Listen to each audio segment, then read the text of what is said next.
This show is fabulous. And as soon as it came out, I just thought, that's the sort of programme I want to watch. It's really, really good fun.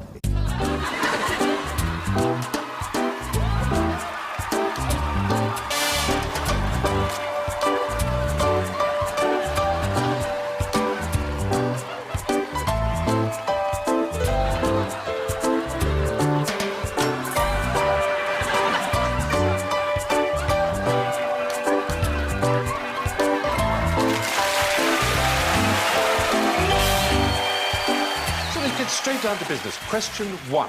What colour is the universe? Why don't pigeons like going to the movies? Does the Pope eat beaver? Can you tell me what are coffee tights? Maybe a prudish person might place them over the legs of a coffee table. A pair of tights made of coffee, as it were, at least with caffeine in them. Are there going to be other items of clothing made out of liquid, like custard socks or a nice vodka hat? Now you've said custard socks, I want them now. But you can't have any custard socks till you've put on your gravy cardi. It does seem unlikely that slipping on a pair of tights is going to dissolve a fat arse. I mean, there is... At least it'll stop your leg going to sleep. Yeah, it will. Very good. Excellent. When I knew I was going to be a dad for the first time, I laboured under the illusion, which I've since dropped, that I knew something. But I thought, obviously, I don't know everything, so I will buy the entire Encyclopaedia Britannica, which is about 9 yards long, and read all of it in order to become the best dad in the world. It was so boring and difficult to read that I kind of despaired about it. When I first had the idea for QI in the late 90s, I kept it to myself for 2 years. We used to meet occasionally, and John would tell me regularly that he had a big idea he wanted to impart, and then we'd get distracted, usually by beer. One fateful afternoon, he finally divulged the idea that was QI. QI is, first of all, a mission and a philosophy. It's a way of looking at the world which is different. So he said, OK, I'll give you 3 examples of interesting things. For the first 21 years of basketball's existence, it hadn't occurred to anybody to cut a hole in the bottom of the basket. So every time a point was scored, you had to get a stepladder to get the ball out. The second was the fact that kangaroos had 3 vaginas. And the third was about the existence of these things called tardigrades. They live anywhere there's water. But if they dry out, they can live for over a century. In a state of suspended animation, you add water to them and they come back to life. I couldn't believe this. OK, so this is basically QI Central. This is the key library of QI, where I've been sitting for 10 years researching the most unbelievably obscure subjects. Over in this corner, for example, we've got all stuff about languages and slang, quotations, that kind of thing. And, bizarrely, the Dictionary of Minor Planet Names, where I discovered that there are asteroids called Smith, Jones, Brown and Robinson. We had a lunch in Oxford where John gave me this big map of what he wanted QI to become. It was shops, and it was, you know, a place to hang out, and it was radio, and it was television, it was multimedia. It was the idea that once you've got this idea that there's a way of making something interesting, that you can apply it to absolutely everything. What happened is that John brought it to me, and I was at the time running in-house production, and it was an independent idea. It came with Talkback Thames. He was going to call QI because he'd listed all these facts and he kept finding himself using the phrase, gosh, that's quite interesting. Or when he told it to people, they said, oh, that's quite interesting. So I basically said, really contrary to the usual rules in this thing, well, I'll help you develop it and make sure that at least a pilot gets made in some way. Ladies and gentlemen, hello and welcome to QI, the quiz show where the answers are much more exciting than the questions, but the questions are completely impossible. As I don't really expect any of the panel to know the answers, I shall be giving credit purely on the basis that I find their replies interesting, regardless of whether or not they are correct or even relevant. The pilot was huge fun to write, because I had the whole of all the stuff I've been researching for several years. I could just pick and choose. I cherry-picked the best possible questions. In 1992, the French government relaxed their ruling on the formal list of what French children could be legally christened Jean-Pierre, Jean-Michel, Marie-Claire, Jean-Marie, Tintin, Barbar, Comte de Frou-Frou. And the following year, after relaxing these laws, the most popular name for a baby French boy was Kevin. I remember Eddie Izzard was involved, and Alan. I got involved with QI because I met John Lloyd when he was directing commercials that I did for Abbey National. Saving with Abbey National keeps my hair a part of me. Lloyd, as we call John Lloyd, called me up and said, BBC really like it, they're going to go for it. They'd like a series of QI. Jane Root, who was running BBC Two, ordered 16 shows at once. That's never happened to me in my whole career.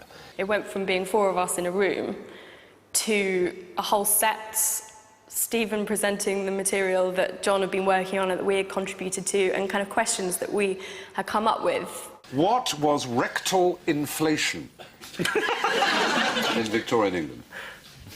I think it's when arseholes went right up in price and spiralling out of control. Yes. And then the price was brought down by a change in interest rates. Did the bottom fall out of the market? There was something really special here, because the pilot is such fun. It's so alarmingly odd. What is the 6th most popular name for a baby boy in Germany? Klaus. No. Adolf. Oh, he said Adolf! No! 10. That was a minus 10 It's got card. a PH on it, that's not Yes, Adolf. I know. We didn't spell it the like that when I illiteracy of said our it. research department is neither here nor there. Because in those days, Stephen, of course, wasn't the national treasure that he has since become. He was just some guy, you know, who was very, very bright. People say, is he that clever, Stephen? And I said, of course he's not. No one could know all that stuff. QI is an odd programme because it's hosted by Stephen Fry, who is the cleverest man in the world anyway, and then he's provided with loads more information on cards, which he can refer to. Then he's got a script on the auto cue for other bits he doesn't happen to know, and just in case something has slipped by his attention, there's somebody shouting in his ear with additional facts. We have late-breaking news, as a matter of fact. When he stops like that, he's not trying to remember it, he's listening to someone tell him it. Croatia is pronounced Croinia, and it's actually Celtic. He knows virtually nothing. You know what he knows about? Wagner. Even before I did QI, people had this view of me as being a bit of a sort of schoolmasterly sort of figure. Don't be put off by a young person knowing more than you, Alan. You must be used to it by now. I'm just mucking about, sir. No, sorry. That's okay. Because he's such a teacher type that it makes me want to wind him up. Every time he looks around, I want to throw paper at the back of his head. Genocide. Oh, you're in trouble.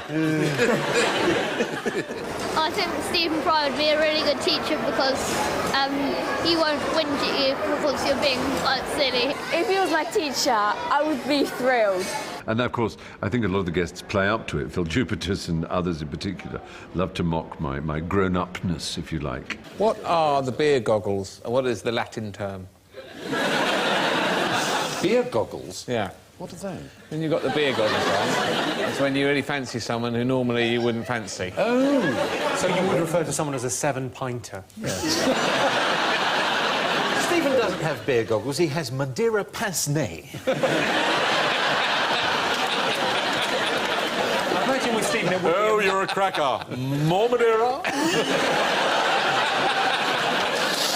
A small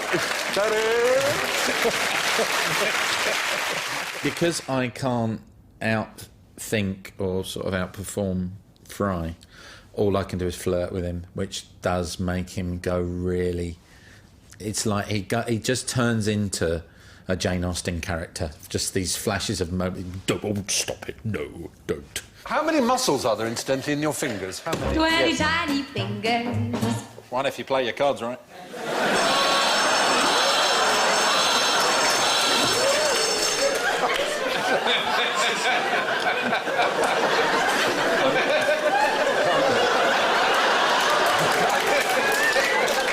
I cannot look at you. Oh, this is a dreadful boy. I'm not going to pay any attention to you now. Put the pencil in. I like hitting on him. Terrible. Einigkeit und Recht und Freiheit für das deutsche Vaterland. Danach lasst uns alle streben, brüderlich, mit Herz und Hand. I have an erection. I mean, he hasn't punched me yet, but I think Stephen at some point will probably, because I like to just disappear off into the distance, you know. If I could stand on a planet and throw an Ewok into a lake of fart, that'd just be... that'd be like... Smash it into a fart. But you couldn't, because it'd shatter. So you wouldn't... So I could be tossing Ewoks into a lake of fart. Oh. Occasionally looks at me with that look of like, it's all very well, the fact that we're talking about putting monkeys on stilts, but he kind of goes, yes, the answer is blah, blah, blah, and it comes back to the thing. It is always a wonderful thing watching Stephen being terribly polite and affable while you're saying something incredibly foolish and knowing that he's about to hit you on the head with what can only be described as a rather beautiful fact. What do you call a left-handed lemon? A potato. No, but you're thinking along the right lines. We're talking about molecules and their arrangement. You mean the opposite to a lemon? Yeah, exactly. The mirror image of its molecular aroma. Orange. Is the right answer. There's a lemon, obviously. 7 points. There's an orange, 7 points. That's your number. What did he make scissors for both? Or just a lemon? It's along those lines, Johnny, yes. The arrangement of the aroma molecules is exactly the same, except a mirror image. And the result is as different a smell as the smell of a lemon to an orange. I think my favourite one is when he talked about his tailor at school. That's hilarious, yeah. My prep school tailors were called Gorringe, funnily enough. Really? We get our uniforms made, yeah. You had a tailor? You had a tailor? For like a suit you wear when you're 5? There was... Were you born in the 1850s? I shall measure up, young sir. With shorts and cap. Particular outfitter. It was the school outfitter. All right. Which was a tailoring shop, an school outfit called Gorringe. Which side does young sir dress on? There's nothing really to worry about. You should know that. It's written on the toilet wall. Please. Oh, heavens, why did I even mention that? That's you want to get measured up for sure? Lord, would Sir like to wear a cravat on the cross-country run?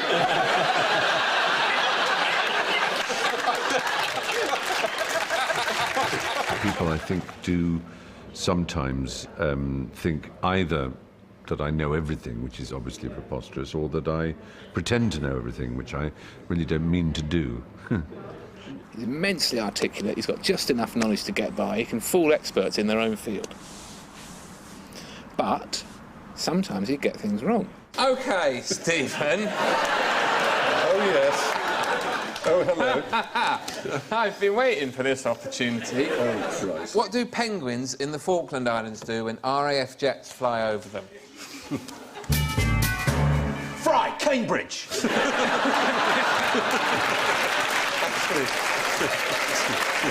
They look up and fall over, topple over backwards. Really? Yeah. Hey! It's wrong. Oh, Fry, you idiot. Alan and Stephen represent two different kinds of intelligence. They're both highly intelligent people, but they think in different ways. And Stephen is a kind of learned, academic, thoughtful, intelligence. It's a mixture of the terrible English class thing of me being a sort of officery, Oxbridgey type, tall and English, and him being a sort of curly-headed, slightly more Essex lad. And Alan's is intuitive. Alan isn't about knowing information, it's about bending information into new shapes. I watched this documentary and they said eventually the sun will explode or implode or something and everything will be gone. That won't help Mars, will it? Including Earth. And on the way out, we have to stop at Mars. Oh, I thought you meant there was a services there. There'll be someone trying to get you to join the RAC in the car park. Humans will leave this planet, Stephen. They will. The wise one has spoken, ladies and gentlemen. I can't imagine the show would ever work without both of them because they offset each other. Because just as Stephen has told Alan... The temperature ambit within which human sperm can survive is quite narrow. Alan will say something like, yes, Stephen, but... Do sperms feel pain? Now, the thing is, nobody knows the answer to that. Not the elves, not Stephen, not any professor in the world. And that's what makes it so delicious, is that even Stephen, the national treasure, doesn't know everything. And the funny thing was, he wasn't even the first choice for host. The guy I really wanted was Michael Palin. I remember having a very nice lunch in which you pressed the case for me to do a new sort of television programme, which you described quite, I have to say, quite messianically. I just thought, perhaps I can't do this. This is a sort of serious thing to do, being a quizmaster, being in control of people. And I think in the back of my mind, I thought, if I'm the quizmaster, I am once again the sort of the neutral, straight man in the middle. Really, I just wanted to be very, very silly. I tried to persuade him for 2 hours. He wasn't going to do it. And I went back to the office, and it was a disaster. And I said to the research team, we've screwed this up. It's not going to work. And I didn't know what to do. And it took me about 24 hours to think, I'll just go and have to beg Stephen if he would just sit in as the chairman, just for the pilot. It never occurred to me for a minute to be offended by the idea that that Michael Palin was first choice, because I can exactly see that he would have been brilliant at it, actually. I could just see that this was going to be something which you couldn't just do, because QI has become this enormous brand. Sort of, it's all over the place. So I knew I wasn't just getting into something that would be Wednesday afternoons and then I could go and do a bit more travelling. One of the lessons that ought to be taught at school is that you should embrace disaster when it happens, because 20 years later, what seemed like a disaster at the time might not seem like one then. Much of John Lloyd's planning about how QI was going to work, he kept from me. And this was, I've discovered since, was a deliberate ploy, because he needed a fool guy, he needed an idiot. Oh, no, not white middle-class people doing that. No, not doing that, no, please. No. So embarrassing. But all the time, now I realise that in his mind's eye, there was a huge dunce's cap on sitting on my head. I think the first time I was on, Alan turned around to me and went, I'm glad you're here, usually I'm the thick one. I thought, that's probably the best compliment I've ever had. I might use it on my posters for the tour. Jesus, I thought I was thick. Alan Davis. There are 923 English words that have a C-I-E in them. Do we have to name them all? No. You're let off, but name Happy some. New Year. Ceiling. No, that's C-E-I.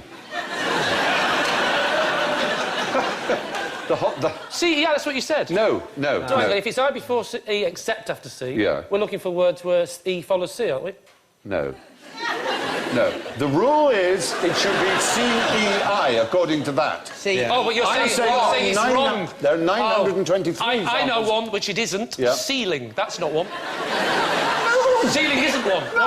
Ceiling isn't one of the ones you're looking for. Yes, I want the ones I am looking for. That's right. So I repeat my answer when I say not ceiling. I'm looking for the ones I'm looking for. You're looking for the ones you're looking for. So give me a C-I-E. Ceiling? I may explode at any minute. Are you incapable of rational thought? You cannot be that stupid. You've really cannot be that. What happened particularly in the early shows was that people didn't really know what to do. They didn't know whether to try and get the answer right. They didn't know whether it mattered. They felt it did matter because, you know, there are cameras and people and you look stupid. And so I used to just talk a lot and answer and hit the buzzer and say stuff to keep the ball in the air, really. Tell you something about oranges. What's it? They're not the only fruit. They're not the only fruit. Alan he's got such an interesting role in this because he doesn't appear to know anything. I'm amazed he can function as a human being, but he somehow adds value. He asks the questions that I would be embarrassed to ask. If you took all of the fish and the whales and everything out of the sea, how far down does it go? Alan plays it exceptionally well, but whenever I'm on, that's the only real sort of competitive spirit for me is trying to out-stupid Alan. That's what I aim to do, is steal the crown from him. I love the fact that Alan buries his head in his hands whenever we come up with Aristotle or Pliny. And we start tonight with Alan's favourite subject, actually, which is the ancient Greeks. just finds that the classical philosophers so annoying because they're so wrong about everything, and yet, of course, they were so right. What we call blue, they call something else. Well, no, the ancient Greeks didn't call anything blue. They didn't look up, ever. No, they didn't call anything blue. They didn't have colours. No word for blue. They had colours, but they didn't have a word for blue. No word for blue? What do they say? The sky. Bronze. Bronze? Yes, they called it the bronze. Homer called it bronze-coloured. No time for these Greeks.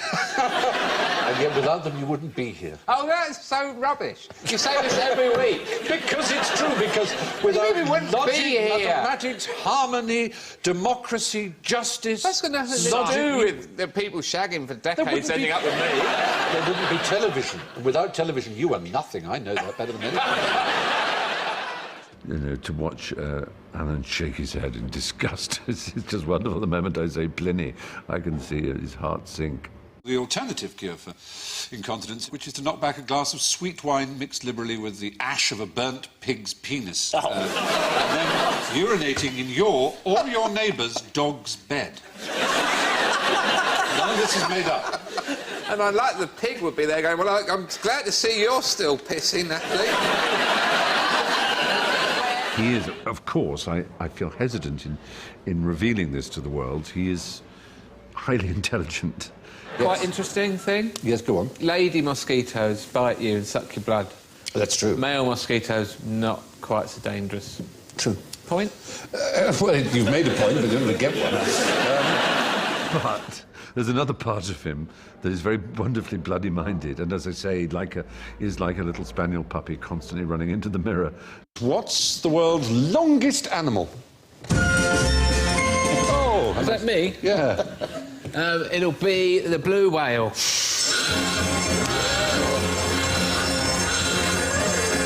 I think the time I laughed the most on QI was when Julian Clary was on, and he started talking about meeting the Queen and doing a poo. I had wind when I met the Queen. What, did you release it? I had to, and unfortunately I shat myself. You heard it here first, ladies and gentlemen. So... Well, she'd been there herself. Had she? She just gave me that look, moved swiftly on, and I tried to get rid of it by internal squeezing. As can be done, and... Are the muscles a little lax down there at the moment?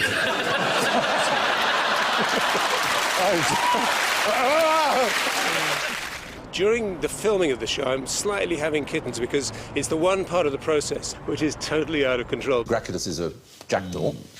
No, a jackdaw is Corvus monedula. Yes, it's another word. It's the actual Latin name for a jackdaw was Graculus. OK, Stephen, let's not fall out over this, Stephen. No, it's what... No, I'm saying real Latin. No, you might be interested.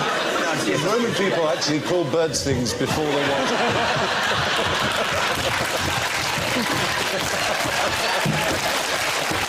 Oh dear, oh dear, oh dear.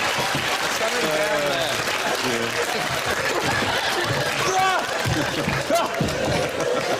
Sorry about that. I'm so sorry. That's all right.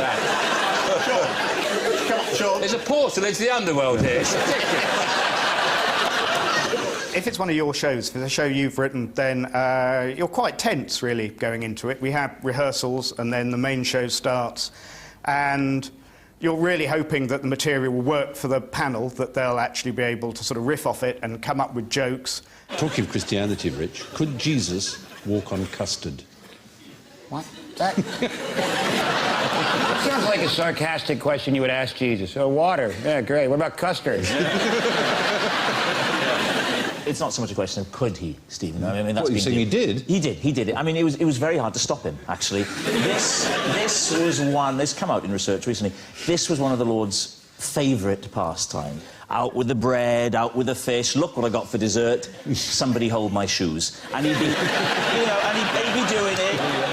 Well, welcome everybody. This is the first meeting for the research for the J series of QI. From the very beginning, I nicknamed the researchers on QI the elves, because I think of them as being like little Nibelungen in the ring cycle with little pickaxes, mining at the great mountain of knowledge and coming up with these little extraordinary shiny nuggets in little wheelbarrows. Actually, one of our researchers in the first series actually read the entire Albanian English dictionary to get just 2 QI questions out of. If you really want to try and understand things and you want to get to the bottom of how things work, you have to ask really stupid, simple questions. They all come from different backgrounds, different disciplines, they're all different ages, and they just have this one thing in common, which is an undimmable curiosity. We've got 2 balls here, OK? You drop one ball here, bounces down there. Drop another ball here, bounces down there. What would happen if I dropped both balls together? Same ball. One will go over there. I think you're probably right. I think you're probably right. I think what makes it work is the combination of taking ideas that you're not normally allowed to talk about on television because they're considered difficult or esoteric or dull. This is where we found that calcium, amazingly, is a metal, and it is in fact the commonest metal in the human body. It was a great QI question. And giving them to a panel of brilliant comedians and presenters in such a way that they can find something that you'll remember in it. Chelmsford has the largest burns unit in Europe. Oddly enough, the MP for Chelmsford West is called Simon Burns, though because he got a Douglas at university, he is known as third degree Burns. One of the really good things about QI is it seems to have tapped into a sort of absolutely bottomless pit of trivia. We come up with ideas and questions of just things that we find interesting. It's like good teaching, really. That good teacher you had at school who just finds an interesting way of talking about something that, 1,000 other children will tell you is an incredibly boring subject. We don't worry about what people think about the questions. We just do what we like. And we always think that if we find something interesting, then everyone else will find it interesting as well. Their tongues are heavier than a whole elephant. Just one blue whale tongue is heavier than a whole elephant. Their hearts are about the size of the average small family van. If you want to do a piece on gravel, it's up to us to go and find out that there is something interesting to say about gravel and not just say, well, you can't do a piece on gravel, that's far too boring. You know, whether it's what carpets are made of or how fast the earth spins round or, you know, whatever it might be is grist to our mill. Women have been shown to be able to smell fear. What this Viennese man did, he was called Grammer, he made a lot of women watch films, some of which were horror films, and all of the women had pads under their arms. Then other women smelt all the pads, and they could identify without fail the pads of women who had been frightened. Those Are you sure this isn't just some soft porn? You'd think. The QILs, it's like, I mean, they're either the best or the worst pub quiz team in the world, because we all know really strange bits of information, often complimentary. We know lots of stuff, but we don't really know things. For example, the capital of Honduras. Ask me, what's the capital of Honduras? What's the capital of Honduras? Tegucigalpa. Actually, I got lucky with that one, but generally speaking, we're not good at that kind of thing. It's like the X-Men. Each one has their special superpower. I do animal genitalia. Now, there's an interesting thing, their genitalia. Give me the length of a blue whale's penis. Nissan Micra. Give me the length of a blue... I know what I'm saying. Give it to me now. To be honest, I don't think I can manage quite that much, Stephen.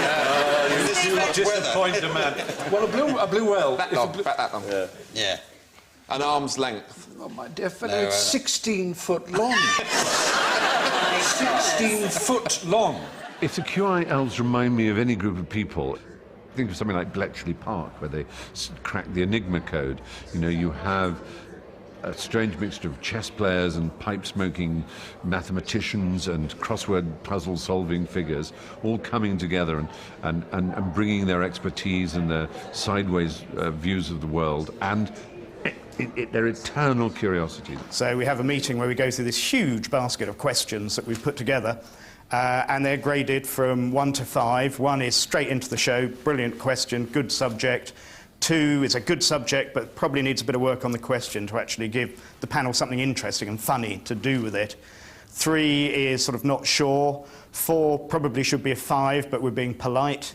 And 5 is known as the bucket of despair. the government waste thing.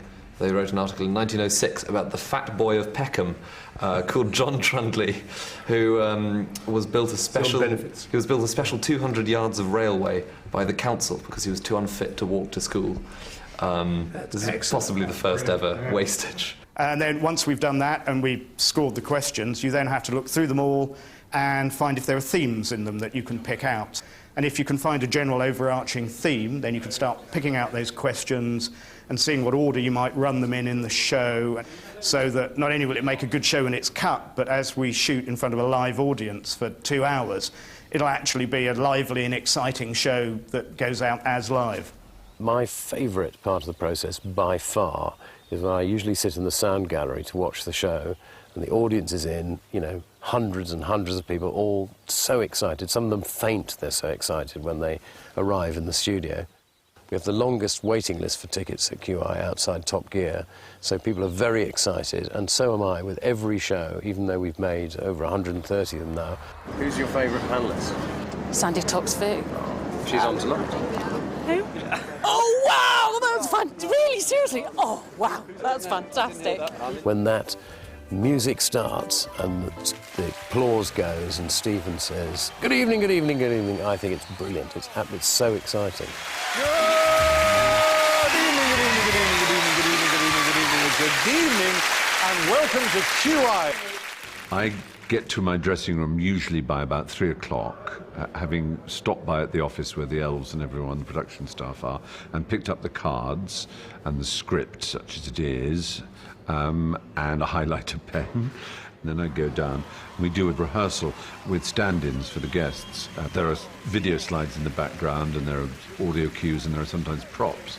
And the cameras have to be rehearsed for that, so that the thing will flow on the evening itself. Checking your earpiece, Steve. Yes, you're coming through loud. There's a little man who comes in who speaks in my ear, and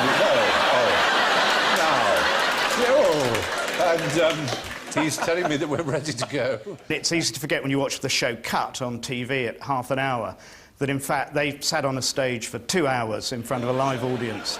Let's inject some testosterone into the room, shall we? No, actually, let's not. Let's instead introduce Alan Davies!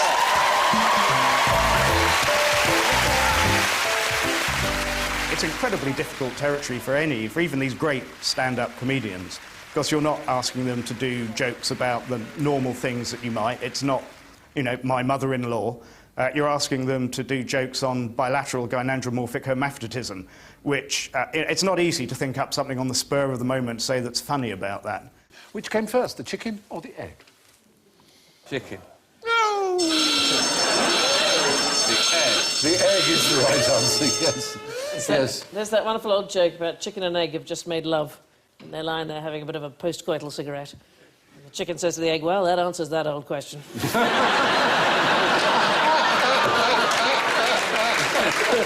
It's almost never the case that the question plays out on the night the way we planned it in the writing room. The only one, actually, that we can remember that we've identified that went the way we thought it would is the fantastic question about why edible tortoises took so long to find a scientific name.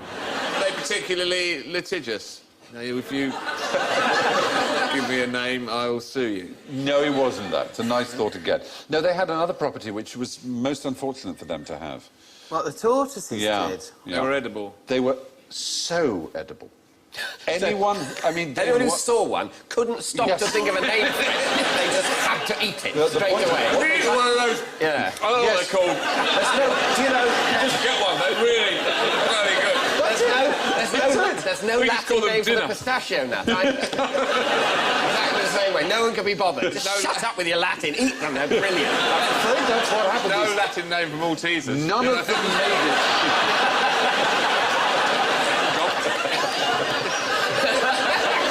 It's kind of true. None of them made it to London. None of them made it to Europe. Now this time, we're going to take it and we'll take London. Leave it. No. However, I'm taking it back. People getting up in the ferry coming into Dover. There's a bloke going... leaving the door where the tortoises stay. All right, look, take 9 of them. When the show's actually going out, obviously there's not a great deal you can do. We sit in there's a little box just behind the gallery where Flash, the producer, is, and the director. And if anything comes up during the show where one of the panellists queries one of our facts or comes up with an assertion of their own that we're not sure is right or wrong, then we will, immediately run to check it out, and before they stop talking about it, basically. That's the dream. I know something about statues of military personnel. Yes? On horseback. If they're up on their hind legs, like that, it means they died in battle. And if they got one leg up, it means they died on service, but not in a battle. And if they got all four down, it means they just died after, years later. Is that really true? If that's true... It's really true. I shall have the little elves, the QI elves. Oh, they're flashing me now. This is an urban myth and not true, it says. They're very quick. The best players of the game are the ones who basically don't take any notice of the question and say what the hell they want to. Now, the socks that man in the middle is wearing are very long socks, and just out of interest for you, that's something that I've turned to recently. I now favour the longer socks. Can you take me through your reasoning? Yes, I can. I'll show you. Yeah. The gentleman's sock. The half hose. It's called the half hose. Now, Joe, you, as a lady, you're going to think this sock is going to stop a lot sooner than it does. So, watch this. Look at that. Surely we've reached the peak. Oh, my goodness me. Surely we've peaked. No. Oh, surely. My word. Surely. He's wearing tights. Oh. Can I say, not so much for Joe, but Stephen, Alan and Sean, I urge you to give it a go. Because it gives you a feeling of security. They do make you look like a knobhead. Many times it's got completely out of control, and it's uncomfortable for me at the time, but the truth is it has resulted in some great television. And you've got to think of the scene where they're talking about the Parthenon, where everybody started to sing, led by Bill Bailey, Jimmy Carr, and that you can't really script that. They say of the Acropolis, where the Parthenon is... They say of the Acropolis where the Parthenon is... They say of the Acropolis where the Parthenon is... that they...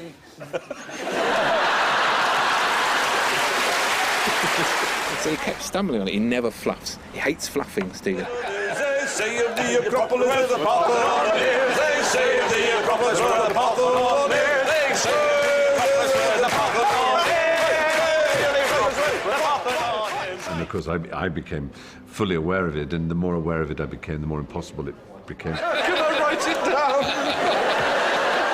Read it, it says it there. Well, you've got to tell us now.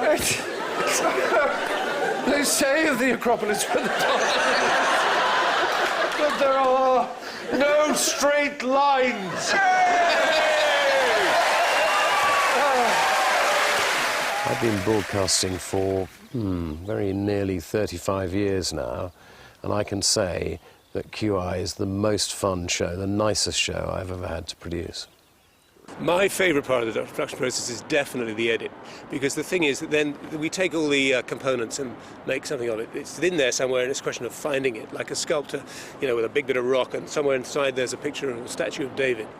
The shows are usually slightly different from what comes through the door from the studio. Getting it down to 44 is slightly painful. 44 down to 29 is very painful, because you've cut a show that you like. You've cut a show that's got the bits that you're most interested in, bits that make you laugh the most. The balance of the questions is there before it comes to the edit. What we're actually doing is enhancing what was there. If there's a little pause in the recording where they have to think before they answer, they are, and part of what we do in the edit is to make it look slick. Have a look at this. What?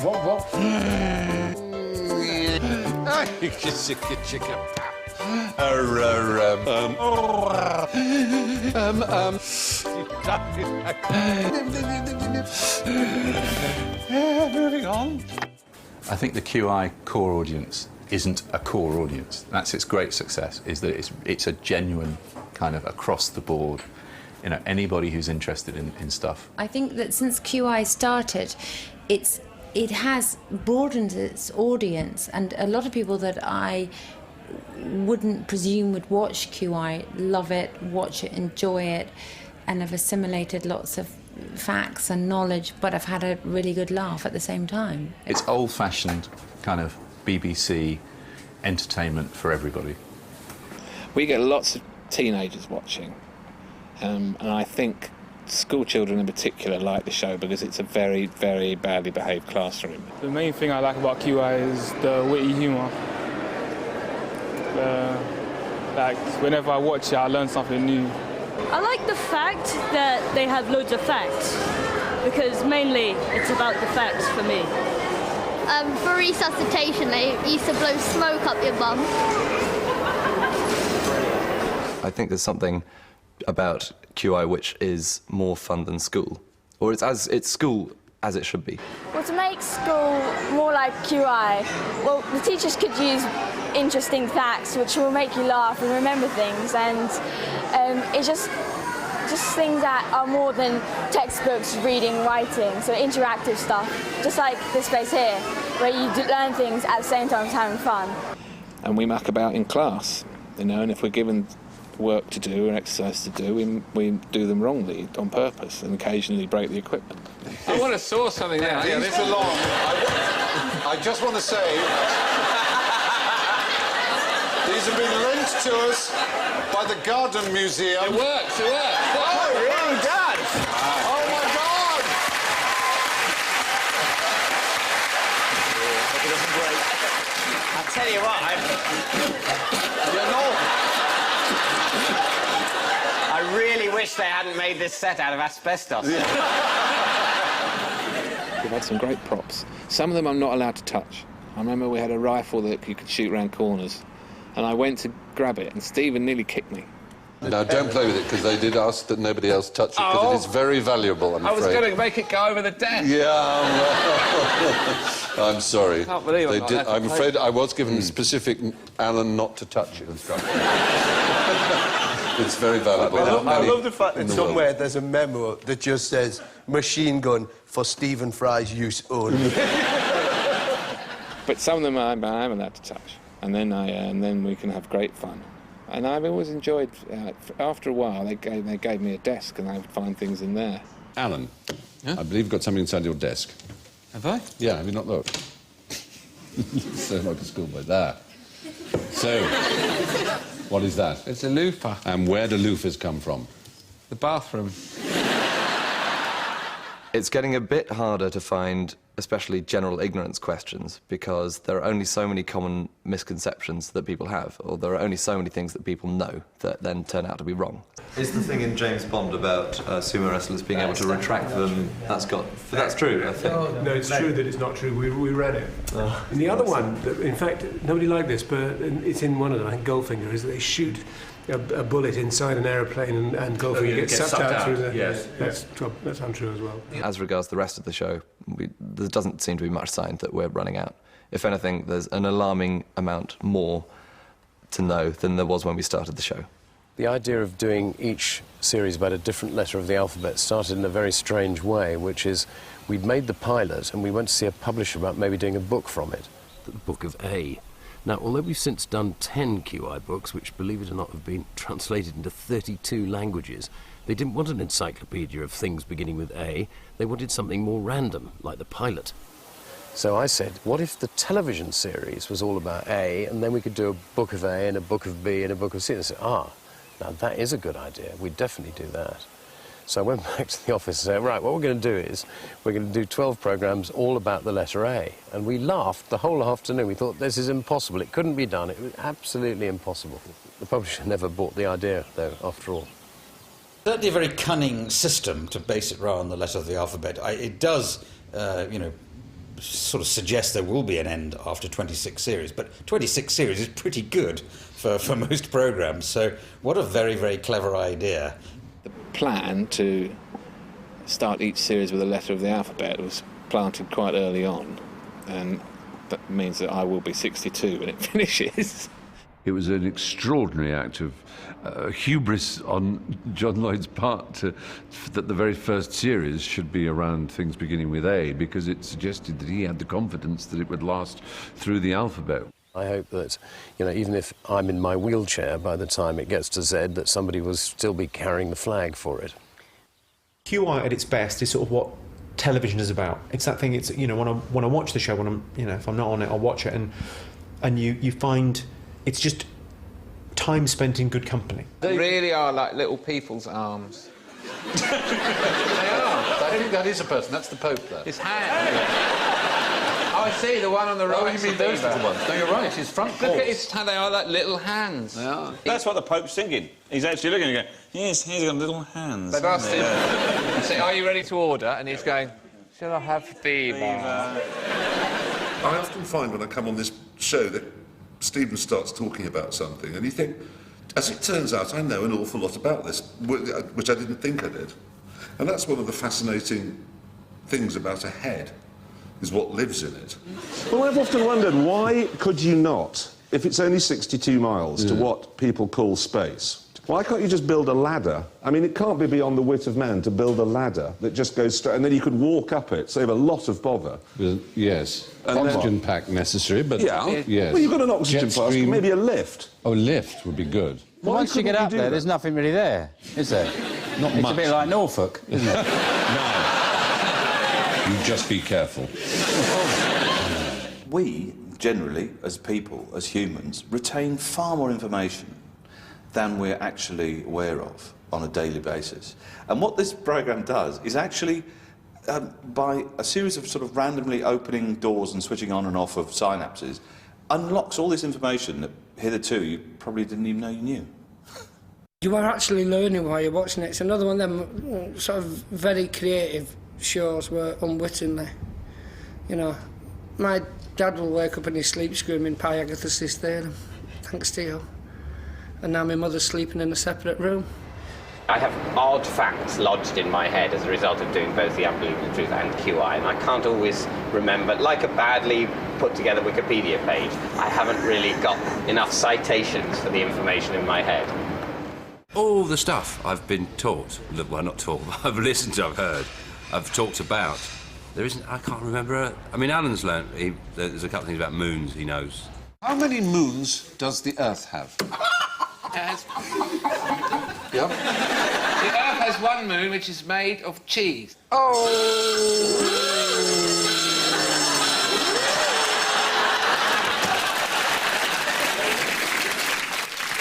So you lose 10. But it does have one moon. No. It's called the moon. One of them. That's it. I rest my case.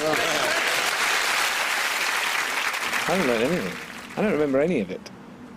It's amazing stuff. It's instantly forgettable because it's beyond trivia. Going off about news for you can make sure you've read the papers and because all sorts of small stories will come out, but you can actually, if you've read at least 8 pages into the Telegraph every day, that will help you. But no, QI, you just have to wish you'd been listening more your whole life. I'm 40, so I've done 40 years of preparation. I think that's how you have to look at this show. You've done as much preparation as you have life, because anything might come up and you might have encountered it. It's cricket to the full contact football rush that is Mockdwick. It is very relaxed, sitting in the sun, and just a meandering conversation. It's a warm, supportive atmosphere, and there's not a sense there's a right or a wrong answer, or that people are going to suddenly interject and crush. It's just a beautiful Petri dish on which, fabulous mould can grow, comedic mould.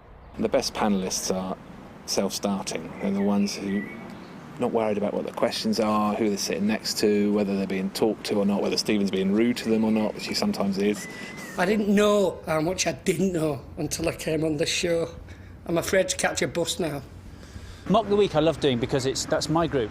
That's my year group. We all grew up together. But this just feels like walking into the staff room, so it's a little bit intimidating. You're a bit too keen to impress. If you think something particularly stupid, he will say so. I'll tell you what it was. If it was 55, it was Elvis Presley. Wider. Rock and roll. Rock and roll is the right answer, yes, they did say that. Don't look so stupid now, do I?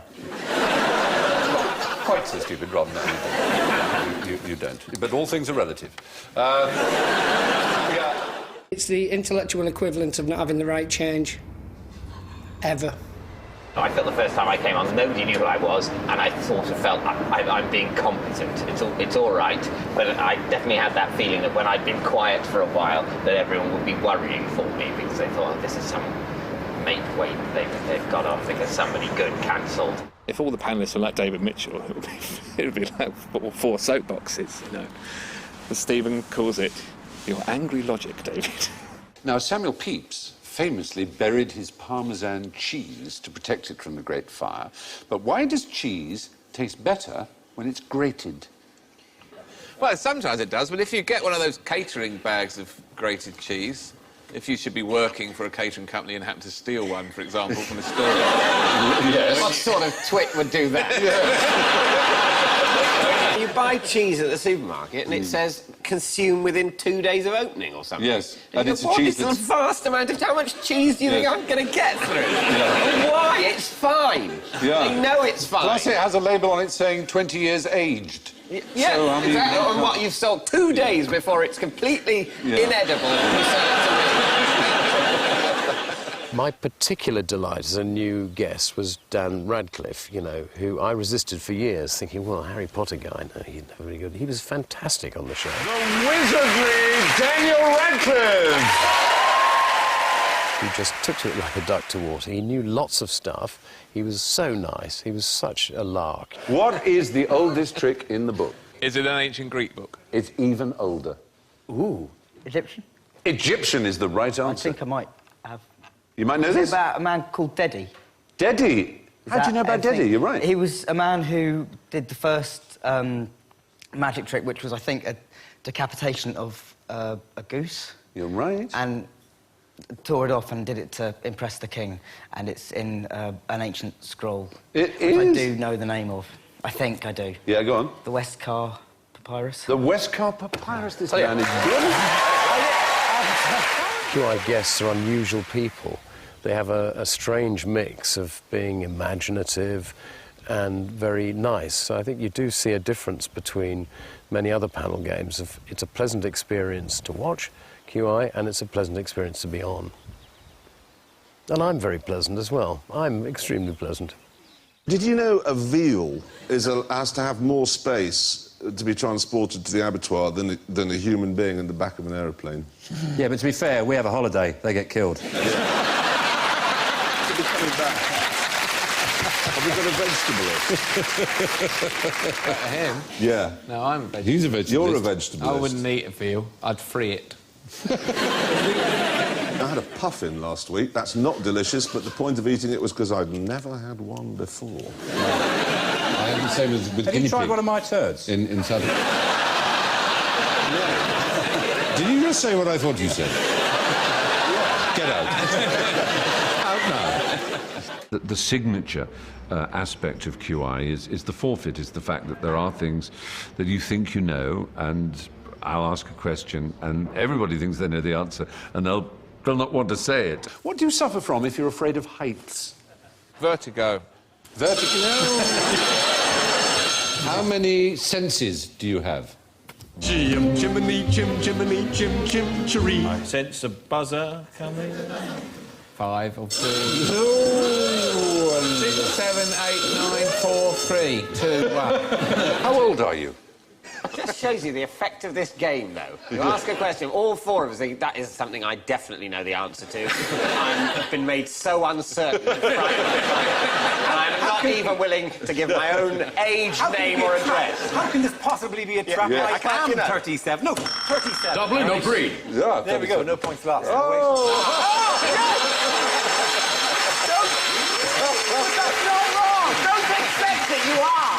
I realised around about Series 4 that I was the fall guy. The penny dropped. So I decided that I was not going to press the button anymore and say the stupid things. I was a bit foldy-army about it.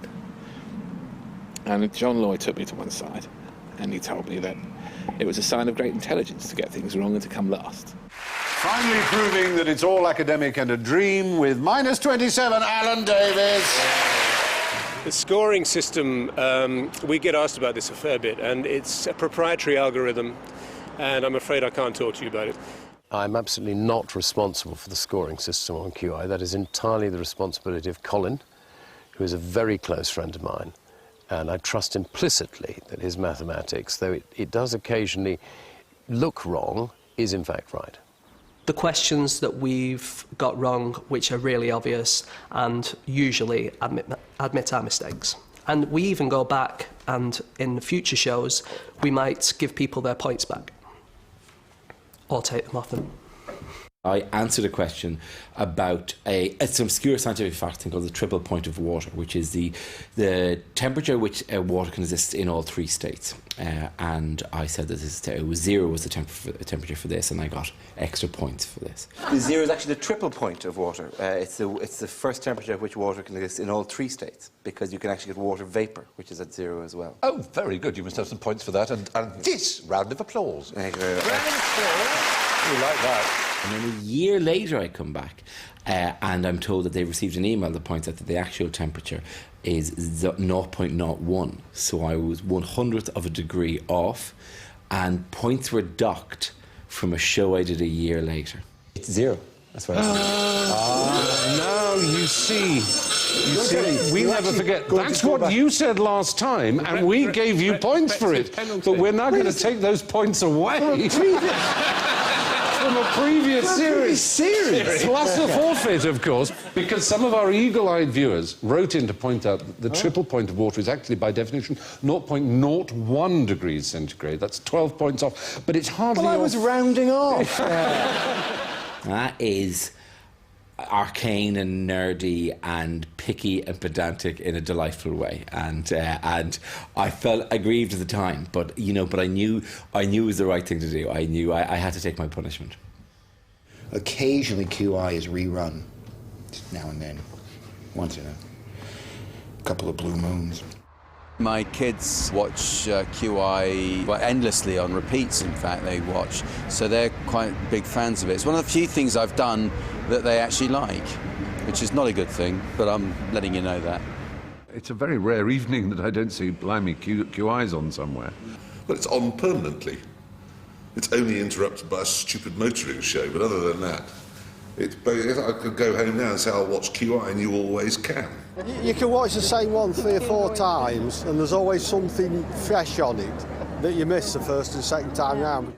The show is successful because it differentiates itself from other comedy panel shows, because it's not just about comedy, you're learning things. QI is, no one expects you to know the answers. Whether you know the answers or not, it's irrelevant, but you do enjoy each other's company and you do have a nice, gentle conversation. It's like a parlour game without rules. It's lovely. It's very much like being at a dinner party. You've been invited to a dinner party at Stephen Fry's house. Oh, who are the other guests going to be? Oh, there's 600. Well, I bet they'll have something to say. It's, for the people at school, education-wise, who fell through the cracks, this is our X Factor. Everyone, from the runners to the lighting director, all really like making the show. It's fantastic fun to do, and it feels worthwhile. QI isn't really about making successful television. It's about something far more important, about having interesting lives.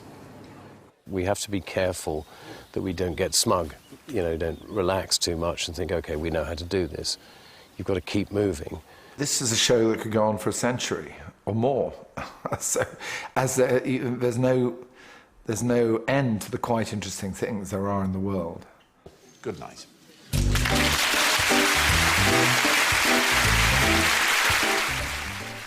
Well, we've got no interruptions from stupid motoring shows tonight here on BBC Two. We've got a choice tidbit from every one of those comedians for the next hour and a half, with 3 back-to-back episodes of QI coming right up.